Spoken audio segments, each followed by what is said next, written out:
Hello and welcome to the latest Moneymakers Investment Trust podcast with me, Jonathan Davis. A reminder that for regulatory reasons, nothing you hear today, however stimulating and insightful, should be regarded as constituting individual investment advice. So on the Moneymakers podcast this week, as my guest, I will be talking to someone who I think can fairly be described as the man of the hour in the investment trust sector in the UK. That is Boaz Weinstein, who is the founder and CEO of Saba Capital, which, as I'm sure all the listeners will know because we've been banging on about this for quite a while now, has requisitioned meetings for 7 investment trusts in the UK, seeking to chuck out the boards of those trusts and potentially, though not inevitably, provide some liquidity and potentially appoint Saba itself as the manager of some successor vehicle. And you have also built up significant stakes in another dozen or so trusts that we know about in the UK. So first of all, I wanted to thank you for doing the podcast and congratulate you on at least one thing, which is that you've managed to get the subject of investment trust into the headlines of the newspapers and the media. That hasn't happened for a while now, and sparked a huge debate about the future of investment trust sector over here. And also, I think I'm happy to say, some disagreed, but I think clearly have been instrumental in bringing in the discounts on a number of these trusts in the last few months particularly. So that's the intro, Boaz. So I think I'd like to kick off the fact the first vote is going to be tomorrow. We're recording this on Tuesday, January the 21st, so the day before the first vote, which is at Herald Investment Trust. And before we get into the details of the pros and the cons and all the rest of it, I wonder how you assess the impact of your campaign so far. This goes back to 2022, 2023. So I'd like to start with a quick impression of how you think it's actually gone since you started this campaign. Thanks very much for having me. I'm looking forward to a very open discussion. Ask away your most pressing or most challenging questions. And it's a topic, investment trusts, that I've loved. Maybe not as long as you have, Jonathan. I have a few less gray hairs, but they're popping up, especially since this campaign started. And I've loved them for the opportunity to buy things on discount. And then in the last decade or so, actually have the hand in narrowing that discount, which is a kind of relative value or arbitrage that doesn't really exist in other asset classes where, let's say it's merger arbitrage, you're at the whim of the acquirer if they're going to go through with the deal. But here, as we've seen, I think it's going well, to answer your question, because 5 of the 7 trusts have taken steps, some of them more significant than others, in discount management to do things they were not willing to do till we showed up with a very large stake. We had dialogue with basically all of them, dating back more than a year, some cases 2 years, and only now in the last few months are they doing things to try to hold us off, and the shareholder is benefiting from that, and they're benefiting, I believe, from us. So I think it's going really well, and I didn't quite realize what a brouhaha it would be. Maybe it's like the difference, because I've had many campaigns before, but usually one manager at a time. So it's a little bit like 4 on 1, and I don't have home field advantage, if you will, though the UK is a place that I love. And we'll be back speaking at LSE on February 10th. So yeah, it's been quite active. And tomorrow with Herald, we see the first vote, arguably, according to published research by JP Morgan or others, the vote that we're least likely to win. Yeah, I've seen that too. We might come back to why we think that is. But before we do that, perhaps I could just review a little bit how the campaign has evolved. Because when you started, your first, I think, run-in, if I can use that, was with European Opportunities Trust. You built up a stake and you wanted them to offer shareholders a 50% tender. They came back with a 25% tender, which was, you say, was disappointing for you. What was your ambition at that stage, though? Would you have exited at that point, taken up on the tender? Would you have exited your whole position or just part of it? What was your thinking with that vote, which clearly has had some impact on how you behaved subsequently? Yeah, it did influence our need to do a few of these at one time, which I'll get to. If memory serves, they were up for a continuation vote, which is, for those who are not experts in this, where the board decides, should the manager continue?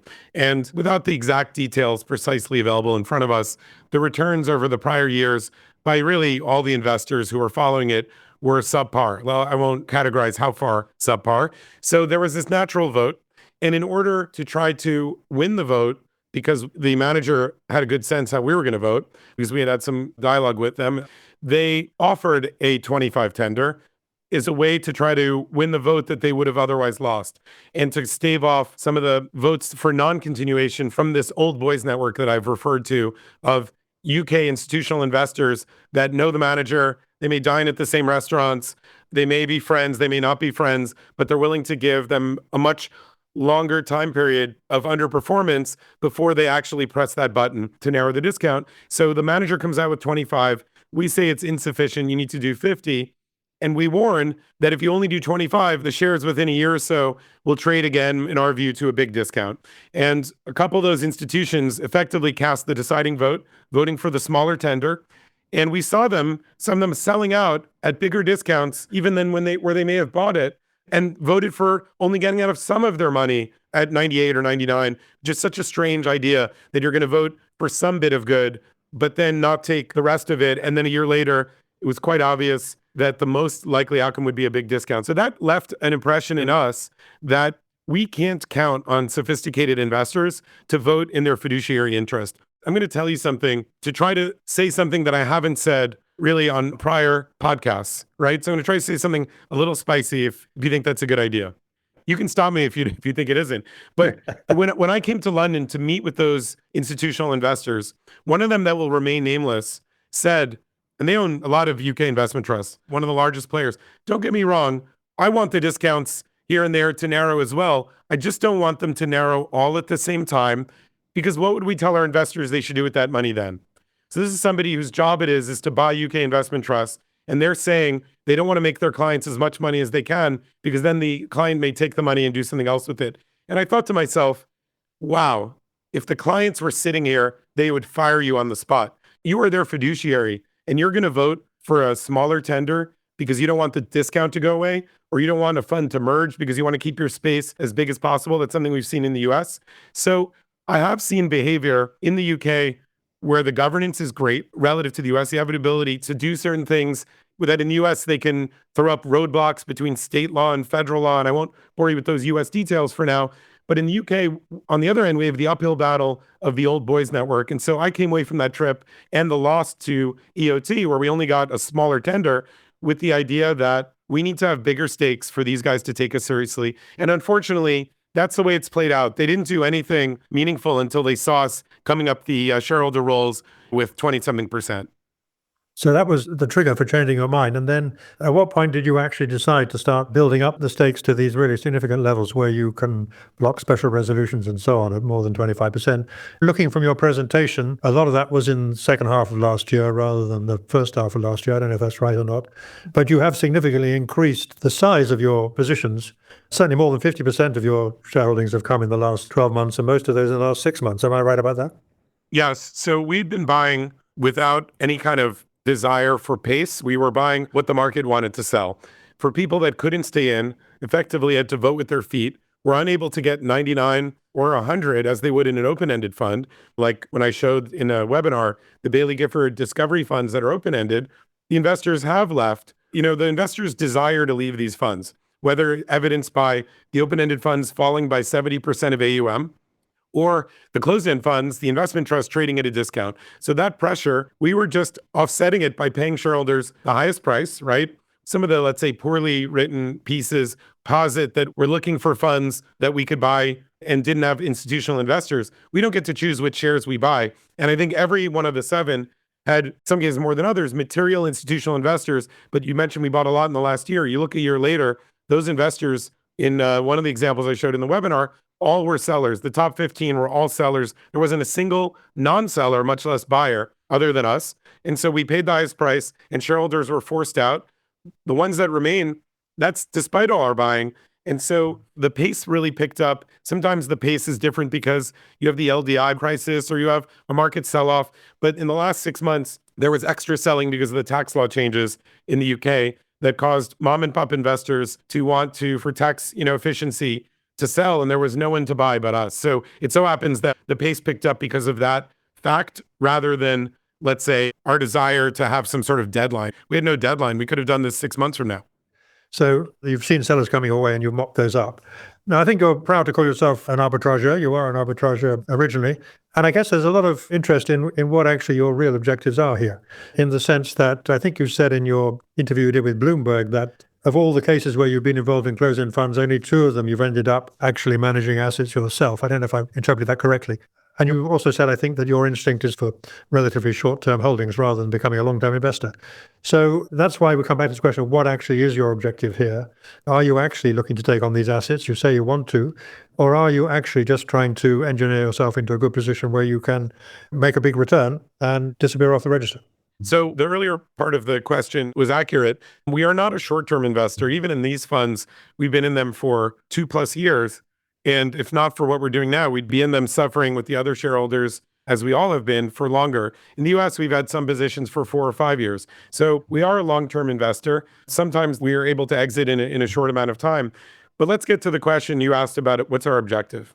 So if I look out, let's say 1 year from today, it would have been to have won a number of these campaigns through the democratic process of every share gets to vote. And you may be talking today to a single fund that owns 26, 28% of a given trust. Saba Capital does. But Saba, in its investors that are invested in these funds, it has tens of millions of investors spread out across Europe and the US, pension funds, people's retirement funds that are invested in alternative assets. And so I actually represent my shares. If you had some high net worth player that bought 1 million shares for his or her personal account, that person has 1 million shares. Our average shareholder is owning not even 1 share because we have tens of millions of mom and pop, retirees in these pensions. And kind of interestingly, that dovetails with who the remaining investors are. It's often the pensioner or the mom and pop investor that own these. As has been said countless times, they're mostly retail investors who don't often vote. And they certainly don't vote for or are more apathetic to funds that have performed very poorly. So looking out a year, let's say we've won some of these campaigns, and let's say the new board, where we are going to be adding more independent directors. There's only so much we could do on a single day in December, but we will make those funds have the same good governance, and I would dare say great governance, that the 2 funds you referenced in the US we run, where we have 10 of 13 outside directors, independent. And we made the standards more shareholder friendly, less manager friendly, even though we're the manager, than what we inherited. And so we will be running on the London Stock Exchange an investment trust, maybe an open-ended fund that will be nearly all owning UK investment trusts. So I will be one of you. Sorry, can I just clarify, what will this vehicle actually be? Will it be an ETF, or will it be an open-ended fund, or what will it be that you eventually end up with? So that's for the board to decide. And I think it's like unshakable, the power of ETFs and lower fee products and how people view daily liquidity, not getting stuck in investment trusts. So we might, in fact, offer 2 products, across the different mandates that we hope we might get. And so investors can be in one or the other or both as they choose. But what they will invest in, that part's very clear. They will invest almost exclusively in UK investment trusts. So let's say I take the market cap of all 7. Market cap of all 7 trusts is over 5 billion euros, okay? 1 year later, let's just for hypotheticals say we won all of the campaigns, which is not a realistic, you're smiling, by the way, for the listener. But just for instance, let's say we won all of them, okay? I don't think we will. So we have 5 billion. Investors will have gotten liquidity on a big fraction of that. Let's say it's, 30, 40, 50% of it. And so let's take 40%. So now there's 60% left. There's 3 billion. We will have sold 2 billion of stocks, mostly non-UK, mostly IBM and NVIDIA and little things here and there. 84% are non-UK. That will be given to the UK investors. So they will have in their account a higher account balance. Instead of at 88% of NAV, they'll get 99% of NAV if the board picks 99. So they'll have more money to go and stay with Saba if they participate in that tender, stay in this new product, go and buy another Bailey Gifford or Janus fund, whether it's an investment trust or an open-ended fund. They'll have the myriad options at their disposal with an account balance that is indisputably higher because they're getting out at 99 if they participate in the tender. And indisputably, if what I said is right, which is my full intent, and it's up to the board, money will be going into the UK. And instead of owning a UK investment trust that owns foreign stocks, you'll own a UK investment trust that owns UK investment trusts. So UK is getting a big shot in the arm, particularly in the beleaguered investment trust space. And what I hope a year later is you have me back on the show. You say, oh, you made quite a difference because you asked if I own 12. Oh, we own a lot more than 12. Okay. Let's say it's double that or more. That those managers are sitting in board meetings this week or last week or next week to say, what ought we to do? He doesn't have 25%. Saba doesn't have 25. They have 11 or they have 9. What should we do? And they're very easy prescriptive things they can do so that we never get to the point that we are today. why I'm on your show. They can close that discount with the press of a button. They just have to put the investors in front of their obvious greed. And so that I think I will be an incredibly important force for this investment trust market that needs it, because I don't see other investors doing it. If you know of some major players buying UK investment trusts other than Saba, I would be so interested to meet them. I don't think they exist. Well, there are some discount players in the UK who appear on registers. I could give you some names after this. But can I just be clear on one thing, therefore? Are you saying that you are guaranteeing that if you do get control of the assets of these trusts, you are appointed the manager, that there will be an exit for anybody who wants it rather than just a partial exit? So I've said for 6 of the trusts that we would offer, if elected as the new manager, we would offer substantial liquidity. So all investors can participate. But depending on the take-up rate for the tender, it's not necessarily the case that they can get out of all of their position, but everybody can get out of at least some of their position and a substantial part of their position. And then the 7th trust, Herald, everyone can get out, if they so choose, of all of their position. That's what we would offer. And I would point out that in 2 of these 7, there are managers that took over trusts. One of them is one of these very 7, called the Keystone Positive Change Fund, that Baillie Gifford took over in 2021 from Invesco. New manager, and they offered exactly £0 of liquidity for investors to get out because they didn't want Baillie Gifford. They had to go into the market and sell because there was 0 liquidity provided. We're going to do massively better than that. And so there will be some take up on those tenders. Some people will want to stay. My view is that the people that stay will have been reminded of the power of this activity that we're pursuing, because we will have enhanced their portfolio from it going from 87 to, let's say, 99, and they'll have those gains. Maybe they'll participate in the tender, take the proceeds, buy our ETF if we have one, or our investment trust if we have one. That's what I'm expecting. They might do it different ways. Or they might say, I'll stay in because I believe in this manager, because they're doing something that has value. They're not trying to guess the tea leaves on small cap stocks. They're buying a pound for 86 pence, and they've shown through the manager's reactions that they can turn 86 pence back to 99. Please give me more of that. As we have seen in the US done in our ETF, ticker CEFS. So coming up in 8 years in under 2 months, all 8 years we have seen inflows each period because investors want more of this activity. The fact that this is all over the papers and the discounts are narrowing and the managers are taking steps and we've offered substantial liquidity, as your question leads into, this is change that is good for everyone other than the C-suite in these firms, because they're losing a precious amount of their giant asset pools. They're going to go from 500 billion to 498.5 billion or something like that.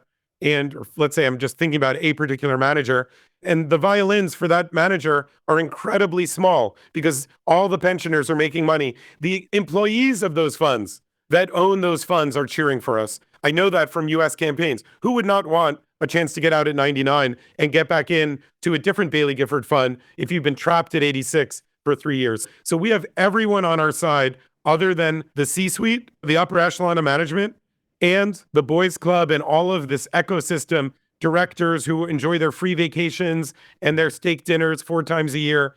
And that whole ecosystem wants us to lose, but the pensioner wants us to win. And you've seen precious little critique from the retail investor. But if you go on Twitter, for example, don't look at what I say, look at what people say about us. I can't stop people from posting mean things or nice things. There's often incredible chorus of small investors thanking us. And also, I'll say one other point in this very long answer. Investors pleading with us to help them on different tickers. You can find that very actively on Twitter. What about this one? Can you help us? We've been trapped in that one. I'm not doing it for them, but it is a wonderful feeling to untrap mom and pop that have been trapped for, in some cases, a decade or 2 decades, as is the case in Herald, a 15% discount for 2 decades. So just to press you on that earlier point, that you're not saying that you will offer a 100% tender offer to anybody who wants it. Are you saying you will do whatever is necessary to get the discount back to 0 or get them back to par? Is that what you're promising to do? No, that is a reasonable ideal. There is some understanding with this vestigial century-and-a-half-old product. There's some places, for example, the Wall Street Journal wrote an interesting piece questioning, in the age of actively managed open-ended funds, is there a place for investment trusts that don't have really illiquid assets? Because our portfolio of these 7 are almost all public equities if you take them in aggregate, rather than, for example, Hypnosis, the music royalties fund, where truly the investment trust had a lot of value in its structure. So what I am saying is that 6 of the funds will get substantial liquidity. People will be able to get out substantially through the tender, and the residual, if they want out, through the market to get to their 100%. Whatever price the market is at that stage. Yep. Rather than 0, which 2 of these managers offered, Janice Henderson and Bailey Gifford offered precisely 0. We're precisely substantial on 6 and full on the 7th. Right. Okay. So I think it's still fair to say that there is a little bit of vagueness about exactly what you're going to do. I think that's been one of the issues which perhaps the way you've organized this campaign, you've allowed the boards of these trusts to zero in on a number of points they've made, and I'll put them briefly to you in just a moment. But let's just deal with the Herald vote, first of all. You said that's the one you're least likely to win. It's the one where you've actually said that you would offer a full exit if you win the vote. You're sort of hinting to me, though, that you're not expecting to win that vote. Can I draw that conclusion? Actually, I really don't know. And, the vagueness, if that's really what you're hearing, it's not for me to decide you're not. I would suggest, and hopefully my last answer solidifies more of it, but that also is simply because we haven't been given the mandate yet. So some date in the future, if we win the election, the new board will decide what to do. And so it's not entirely in our control. I can't speak as if to say, when I'm manager, I will do X, Y, and Z. But I think we have been very clear that the managers should be replaced. We would endeavor to be that manager. The pools of assets that have massively underperformed in aggregate should be sold, and SpaceX should be kept, is my central theory. And the cash should be given back to that UK investor, the tens of thousands of trapped investors, including our investors. And the investors who want to stay in will be in a product that owns UK investment trusts. I think that there's no ambiguity with what we're looking to do. I think that the managers have tried to say, oh, there's uncertainty. I mean, there's uncertainty about the question you asked, Jonathan. What does substantial actually mean? Those same managers offered 0. So what standard am I up against? But I would love for you to now ask me all the questions fed by the manager saying, this is what's wrong with the plan, that's what's wrong. I would love to answer them for you today in as clear a way as I can. One question before that, though. You said most of these things can be realized, but there are, particularly in the Bailey Gifford Trust and in the Herald Trust, there are quite a significant number of unlisted investments there. I think you were suggesting in your Bloomberg interview that basically you could find buyers for those. But the question would be, would you be able to find a buyer at NAV, or at least the published NAV, for those unlisted instruments? So Herald is, unless their portfolio changed much, is all listed. By the way, you asked if I thought I was going to lose. I really just don't know. I know that's the one where there's the most defense in the press and from a couple of the institutional investors, but they own all listed stocks, Jonathan. But the reason why I think you've said that is quite rightly, they have said something like there's a risk to where that could be sold at some time in the future. They get to manage the portfolio because of how they engineered the rules for a full year after being fired, if they are to be fired. None of the other funds do that. So in the case where the board decides to fire them, they get to stay on for a year. The other funds are 3 to 6 months. That's quite interesting. They want to get the fees for longer. They also did nothing important in the history of this fund to narrow those discounts, as evidenced by 2 straight decades of an average discount of 15, not 3 years. Boaz isn't being patient or whatever one of the newspapers said. And so onto your question of selling at NAV. The majority of their portfolio has less than 1 or 2 days average daily volume. This would all happen in a year, or throughout a year, I should say, depending on how it goes, depending on what the board decides. So I would put back to you, if someone has a all listed, or if there's a quibble, almost all listed portfolio of stocks, which are mostly quite liquid, and in 1 year, they don't think they could get out of that portfolio near NAV, that would be investing malpractice. Because I looked at the positions and I found that even the ones that they would deem hard to sell, like, for example, Jonathan, they own on average 3 or 4%. I think it was 3.4 when I looked at it, of hard to sell. Okay. 3.4% over 252 trading days, which is 1 year without weekends and holidays.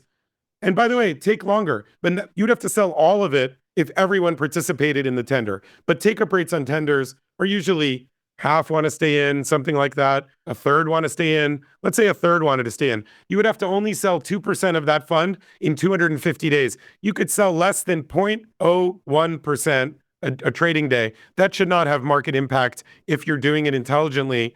And so I think this kind of scaremongering of we can't sell our portfolio. I mean, it looks like investing malpractice if you have 100% public equity portfolio and you think a year you don't have enough time to sell. Who would trade against you? Who would short? It's one thing when like someone has a big position. Famously, Bill Ackman had a big short position in Herbalife, and Carl Icahn went and tried to squeeze him out of it. Or the reverse can happen. You can have a long position and someone tries to squeeze him out of it.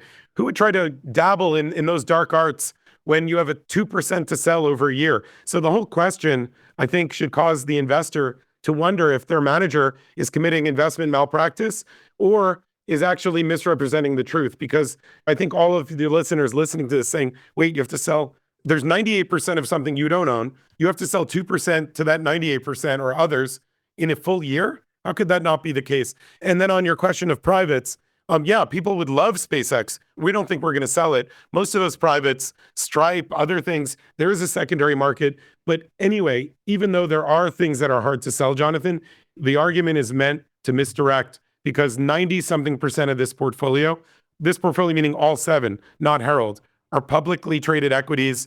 Some of them are like Apple or Nvidia. So the whole thing is, in my mind, misdirection to the less sophisticated investor, and hope my answer helps correct that. To be fair, in the case of some of the Bailey Gifford trusts like USA and Edinburgh Worldwide, the percentage is a little higher than that. It is. I'm attempting to not be exposed to, when I take on 7 of them, to someone say, oh, but this one's wearing really nice cologne and they, got a new haircut. So isn't that one okay? And that one's really good at football. So isn't that okay? I'm looking at them collectively and I'm telling you 90-something% are publicly traded equities. But if we go and look at the one with, the privates like Bailey Gifford, well, I'm not looking to sell the biggest position, right? So we take that one out. And on the residual, which is whatever, 15% of that portfolio, some of those are very easy to sell. People really want them. And again, they don't have to be sold. You could sell more of the public investments and have a slightly higher private bucket than you did before. Or you can spend 6 months waiting for a good price. A lot of this private equity, by the way, and we're going to see probably before this broadcast airs, the biggest IPO of a private company, certainly in many years, and someone may correct and say of all time, VG, this energy company, Venture Global in the US, that PIMCO brilliantly put into their equivalent of an investment trust. And it's going public at a massive premium to where it's being held on the books, at a 300% premium to where it was held just a few weeks ago. So privates actually may result in investors in selling them, testing the market, getting a premium exit from where they are today. And I would certainly recommend investors look at PDX and the vertical price action of that stock, thanks to the brilliance of investment trust manager Dan Iveson at PIMCO. You are listening to a Moneymakers podcast. We are an independent research and publishing venture, and grateful to JP Morgan Asset Management for their generous, no-strings financial support, which enables us to keep the podcast free and our editorial principles intact. Each podcast episode goes live shortly after being recorded with a weekly catch-up email notification every Saturday afternoon. Why not also try our premium weekly subscription newsletter, which provides a comprehensive summary of all the latest news, results, and performance data from the investment trust sector, with links to the relevant stock exchange announcements, and many other regular features, including more than 160 in-depth trust profiles, regular market commentary and videos, plus the editor's favorite funds. Never miss a thing that might affect your portfolio. So sign up today at money-makers.co. And thank you for listening. So if we look at some of the other points that some of the boards have made, I mentioned already there's the vagueness about the details around what you actually are proposing to do in terms of what kind of liquidity you'll offer and so on. You've also run the risk of being accused of breaching the corporate governance code in the UK, where we have, for better or worse, a code of practice for best governance, and part of that includes having slightly larger boards than you're proposing and also having a majority of independent directors. You've said you're going to do something about that, but at the moment, your initial proposal would not meet those standards. So what do you say to that? Is that because you don't think the standards are worth having? Or is it because you, as you I think have been implying, you're going to change things pretty fast if you can? Well, just to correct the question, because you said meet the governance requirements or meet the best in class, okay? It's one thing to be compliant, right? Not everyone can be best in class. Not everyone can get an A, right? So there's best in show or best practice, and there's minimum governance, right, which is still meets the standard. We are meeting the standard as I talk to you today, but we are not satisfied with that. We want to have amongst the best governance in funds. And so we couldn't do everything at once. We are compliant, that's clear, or that would have been exposed. So we are meeting the standards. But if someone says, well, the best governance is to have majority independent directors, I agree with that. And in the US, we have a substantial majority. We have 10 out of 13 independent. So you will see from us in very short order additional directors. It will come in waves. So we will add more directors very soon, and all of them will be independent. And then we will add additionally, the plan is to add more directors soon after that. But you can't really find the best people all at once. This is like a big bang. So our aim is not to run a fund with poor governance. Our aim was not to be exposed to manager entrenchment, where if we did only one of these at a time, we might have run into entrenchment mechanisms like what that fund you asked about, EOT, did, where the manager went and bought up 8%. And now that it's at a big discount, they have a blocking stake credibly and will perhaps buy more, and they have a head start. And their fund trades at way bigger discount than these 7. So we had to move quickly, and our governance will just get incrementally better. Jonathan, we haven't been approved yet to even take over these funds, right? And then separately, when these funds are merged, if we are given that opportunity, I can't, and no one wants me to, clone myself. So there will still only be one Boaz on that board of that combined entity, but you will be combining independent director with independent director. So very quickly, let's just, again, use the 7 example, though I said I think we're not necessarily going to win 7 or close to it. But if there's one of us and one of them and all 7 merge, you would only have me and Paul, and you would have 7 independents, right? So all of a sudden it would be 2 out of 9. And so right there, that changes. But we're not satisfied with that, and we don't know what will happen, so we will add more. We will have more independent directors, and we will make the governance of those funds be very positive compared to how those prior managers treated their shareholders. You came back to this point again about vagueness. I will say again, because you've said it 4 times with respect, I will say 4 times, substantial is substantially more than 0, which is what these 2 managers did, NAIT for Janice and Bailey Gifford. But now let me turn the microphone back to you, Jonathan. You have, through your very good questions, have teased out very concretely what I'm going to do should we be made manager. What do you see, aside from the question of what does substantial mean and what are you going to do to get more independence, which I've just answered, what remains unclear to you? Because I think it's very clear. I think what remains unclear to me is that, suppose I voted in favor of your proposal. I know the names of the 2 directors who you are subsequently going to propose. I mean, the listing rules of the UK stock market say that the board must act independently of the investment manager. And you've said you and your colleague, Mr. Kazarian, will recuse yourself from any vote on giving the control of the assets to Saba Capital. I'm not quite sure how that's going to work. But I think I'm clearer now about your objective. It is, if you are telling me that in every case, if you win the vote, you are definitely going to pursue this strategy of appointing Saba as the manager rather than just liquidating your position or taking a profit, shall we say. Am I right about that? Yeah. And well, it's up to the board and that body, which for that vote, which would not include myself or my partner, Paul Kazarian, I really expect that it will have 1 or more additional independent directors so that it will be a more thorough, like the level of independence when it's 1 person versus 2 or 3. So that number is going to grow as well. So yes, we would hope to be the manager of these funds, but that will be up to the board. But you wouldn't include any of the existing board members at these 7 trusts, some of whom are independent. At least they can represent themselves as being independent under the definitions. But you say you want to chuck them all out. But have you looked at all of them individually or not?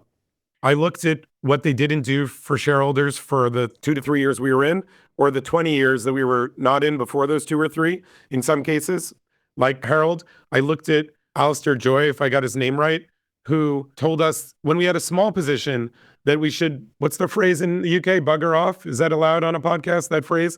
Because this portfolio is unsellable. An equity, an all listed portfolio is unsellable. And I came to his office. I went to this office at the Ian Fleming Foundation, and what was chosen to be represented as a response to me referring to that meeting almost a year ago now is that actually I was wrong to say that there was James Bond paraphernalia. It's actually art, as if that matters at all, as if that's meant to discredit that I had that meeting in their office. And he seemed like a very nice gentleman, but what he said didn't make any sense. And I'll tell you that the boardroom we sat in, like all of the boardrooms in that office, are named after James Bond movies. So I conflated James Bond memorabilia with James Bond movies on the board meeting as if that matters at all. But to the pensioner who lost money for the last 3 years, who got destroyed versus the benchmark that Ms. Potts set, what we were told is you and them shouldn't worry because we can't sell this portfolio anyway. And they have a full year. At that point, I was even unaware of that. So I really feel like the reason that those board members should not remain is exactly why we're here today, is because they had a chance to do the right thing, but they weren't worried about us. They put their greed before their shareholders, and here we are.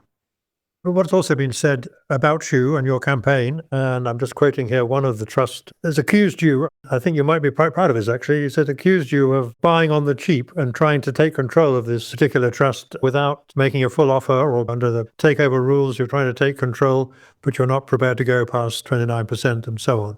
In other words, you're effectively a bit of a raider trying to take things on the cheap.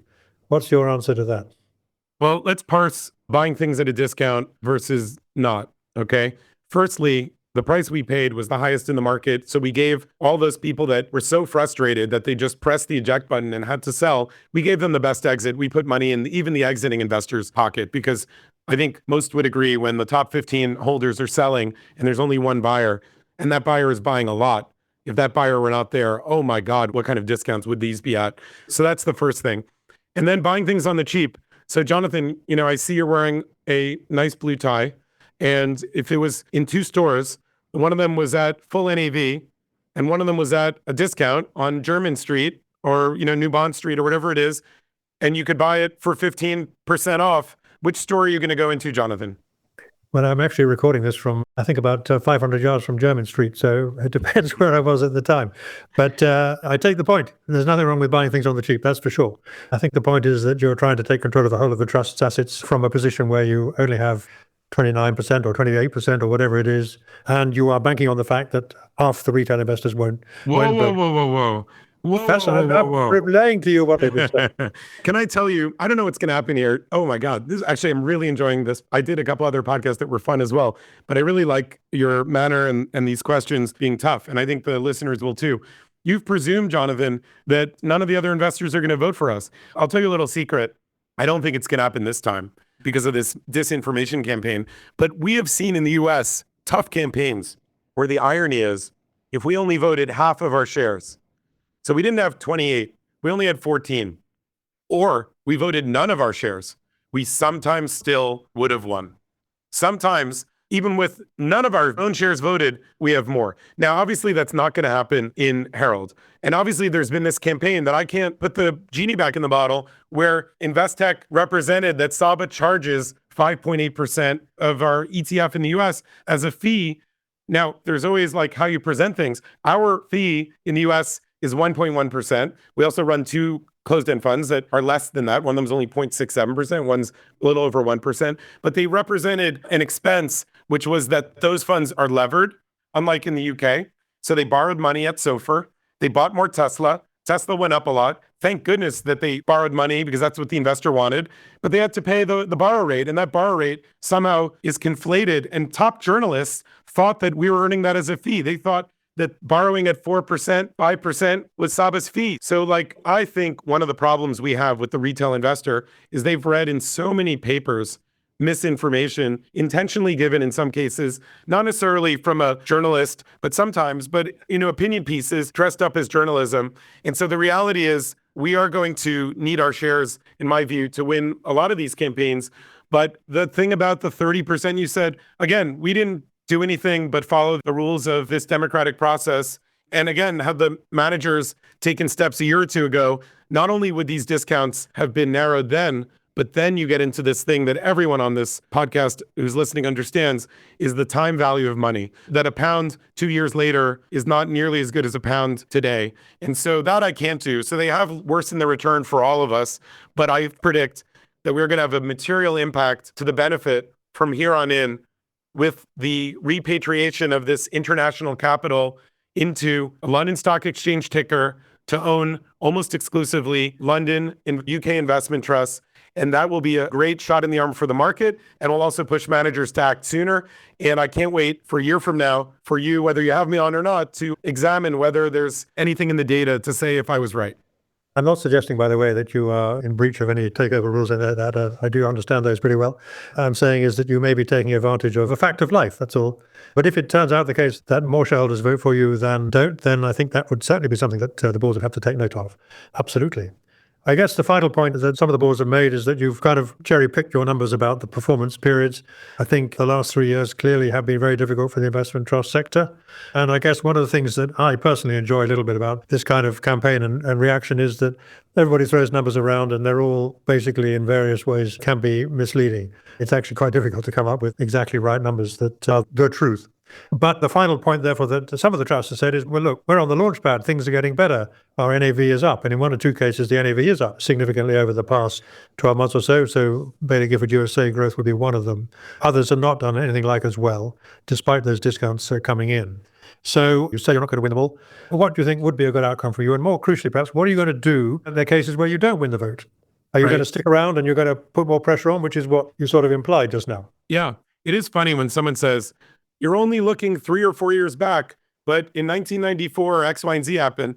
Okay, we can have that discussion. But then it's so funny when then they come out and say, did you look at the last year? If you only look at the last year, it's really good. So look at the last year. Don't look at the last 3 or 4, and then look at the last 15. I think what you said, Jonathan's exactly right. And that's being too clever by half to me. I think it's so evident what kind of games people are playing. I don't know. I took the period that we've been invested in as the period that's relevant. And it's not a short period, a 3-year period where we've been invested.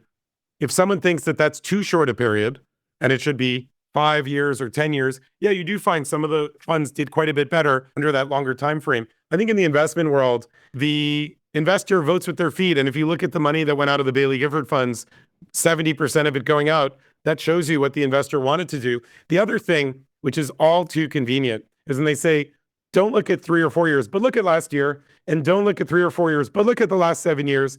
On the last point, when they say look at the last 7 years, they're going back to a period of 0% money, which had a speculative bubble in certain tech names that then crashed and never came back. That's undeniable. And I don't think anyone thinks, given the inflationary pressure that we still see in the US, that the Fed, speaking for my local market, and really like central banks across the world, have any interest in overstimulating the economy, in going to 0%. I was on a panel with a former Fed governor at that time. You might find it interesting. He's a Harvard economics professor now.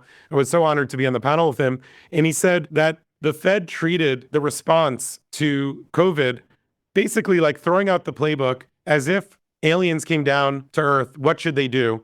That's not going to happen again. And they saw the excess of it and how transitory inflation turned out not to be transitory. So that kind of heyday of look a year, look 8 years, but don't look 3 or 4 years.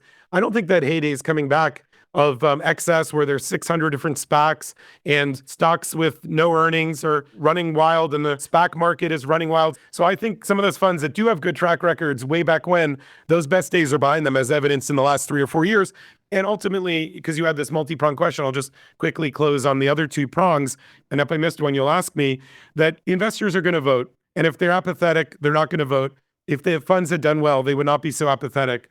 And so what will happen after if we don't win? We'll have to reevaluate. If we won some, great. If we don't win some, but it was close, that tells us what we need to do in the future. All rights reserved. And also, these discounts, again, as we speak today, have been widening back out. I could be wrong. I think on the 7, if the discount went to 99, 100% of par, so if there was almost no discount or no discount, I think the amount that we're fighting for us and the pensioners and the mom and pop, I think in total, and our clients, again, are the same, more or less.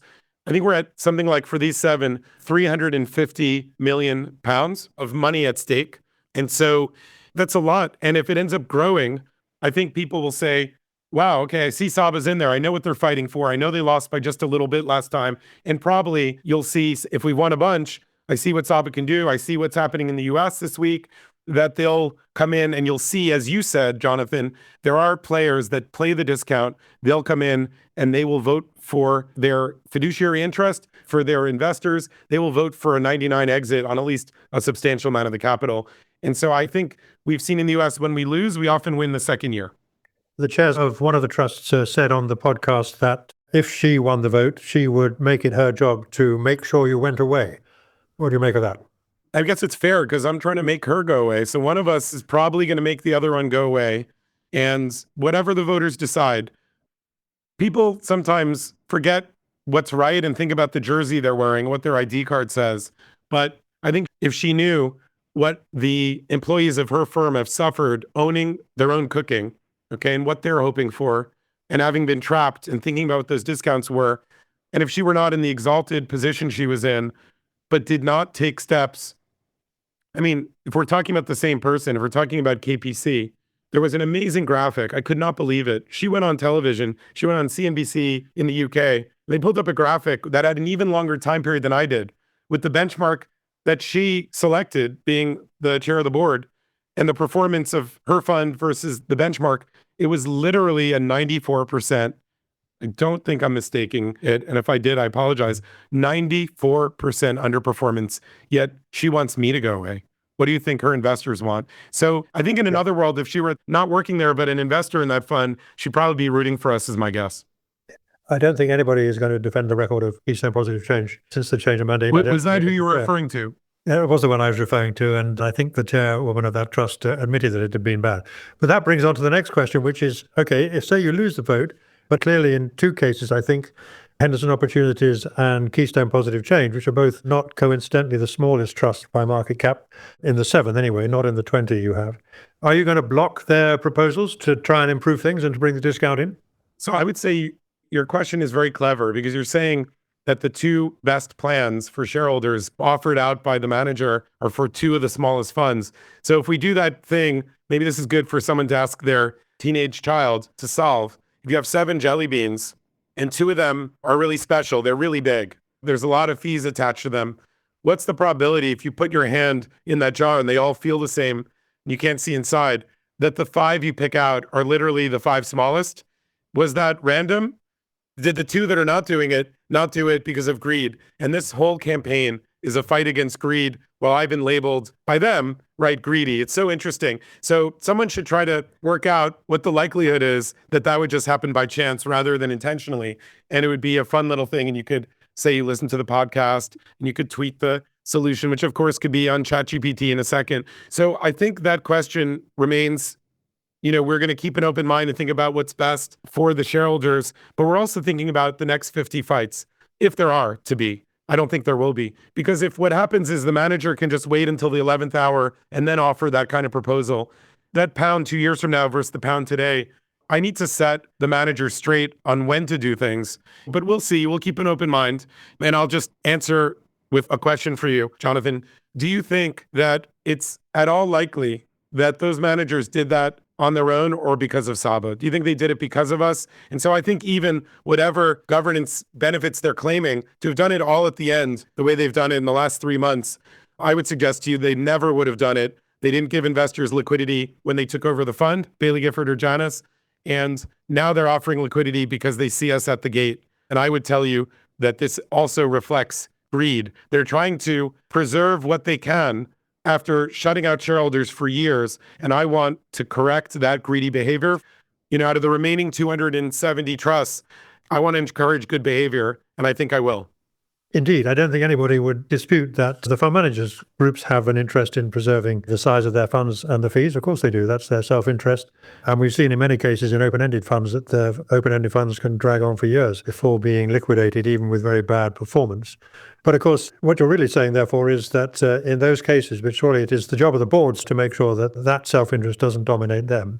And that brings me to the question of why you actually chose these particular 7 trusts for this initial stage of the campaign anyway. You've obviously highlighted the fact that the directors in these trusts have very small shareholdings in them. Was that one of the criteria that you actually used when you were picking these 7? Because there's a pretty disparate bunch otherwise. There must be some common thread here that led you to these 7 rather than to a number of other targets, which I think you could easily have gone for as well. So there are funds. I'll note PDX, that PIMCO fund I referred to before in the US. Dan Iveson, the CIO, is the second largest holder after us. So there are funds where the manager eats their own cooking in a real way. And yes, it's true. I referred to the percentage held by the board. There are employees, as I also offered on this podcast, that own these funds that are rooting for us. So it's not just those little amounts. To shed light on the answer, that didn't have to do with why we picked them. We really picked the funds that the shareholders most wanted to sell at discounts that we found attractive. And so some of them were just, we didn't set out to pick these 7. It's where we ended up based on the most frustration from the largest amount of shareholders who wanted to sell. That's how we ended up here. There are funds with worse performance. But what's nice about these funds is that it's very easy to analyze the NAV. Some have said, why didn't you go after some that have some private energy assets or some REIT structure?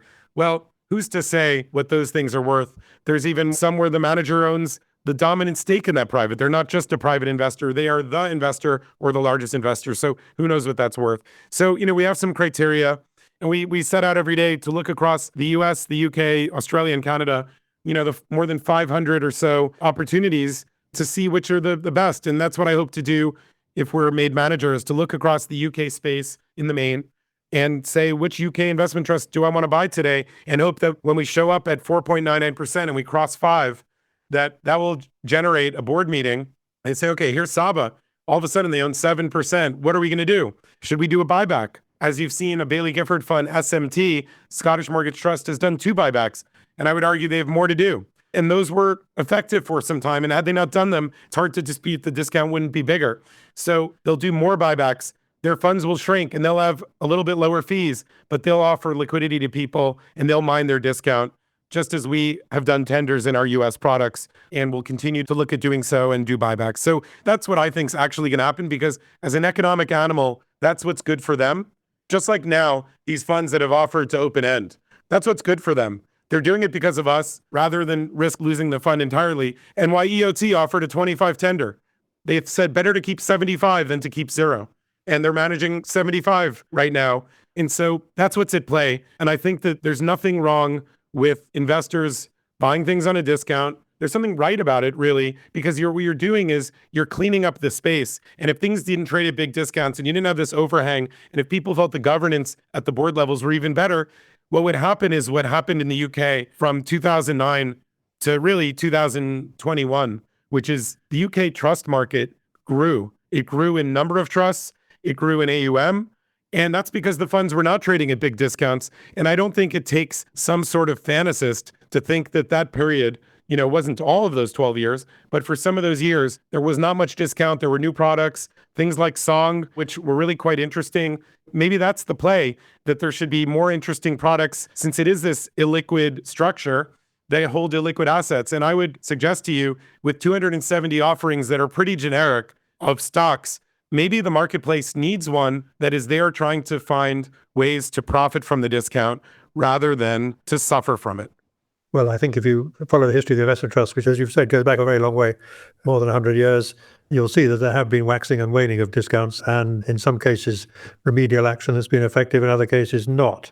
But I guess one issue to finally sort of move to is you built up a significant position in a number of these trusts. You've done it by buying the shares, and you've done it through swaps as well. What kind of return are you hoping to make out of this campaign? I ask that because obviously you said you've stepped up your state of buying in the last 6 months in particular. You're paying higher prices for those. Obviously, you've got your initial purchases, which are in some cases below where the share price is today. So you're making a bit of money on them. But the longer this goes on, of course, the less your sort of annualized rate of return will be. Maybe the bigger the absolute gain you make. But do you have a kind of target rate of return in mind? Because that could be important to what people who, if they are persuaded to back you, might be interested. Yeah, that's a great question that no one asked me, actually. This is not my first rodeo after about 33 days or so of this campaign. And no one's asked me that. It's such a great question, because we do have to think about the annualized return. Absolutely. And so I'm very happy to be in, if the problems are solved by the manager by pressing that button, to be out quickly. Job well done, hopefully, is the takeaway on to the next fund that has an opportunity. And so the annualized rate of return that we aim for, obviously there are the vagaries of the market. And if the market's for sale, the discounts will be bigger than if people feeling more optimistic. But one can look at I would call it what this would be a sister product to in the US, an ETF that just owns closed-end funds. And it's managed to make, I think it's 10.9% last we checked per year for just shy of 8 years. In March, it'll be 8 years. And that's a great return compared to what the other products that do the same thing is, because there are 3 others. Or if you looked at the underlying holdings and said, well, if I didn't own the closed-end fund, but I just owned those bonds and those stocks. So what did you take out in terms of discount net of your fee? net of your 1.1% fee, net of the expense ratio, net of having to pay the manager whose fund you own, right? And for their leverage. And that's been 10.9 versus something that people can do the analysis however carefully they want. It looks to me like something like an excess return of 600 to 700 basis points. That's my indication of it, but let people do their own work. And so my aim in this is to deliver an extra 600 to 700 basis points per year of value from capturing discount. And we might fail in that, but we've been doing it for a very long time. And the playbook, people say, oh, this is untested. And what? No, we're doing the same things, pushing for tenders and open endings and buybacks. And in the couple of cases in the US where we took over the fund, we saw behavior get better and even better governance. So we've been doing it a very long time.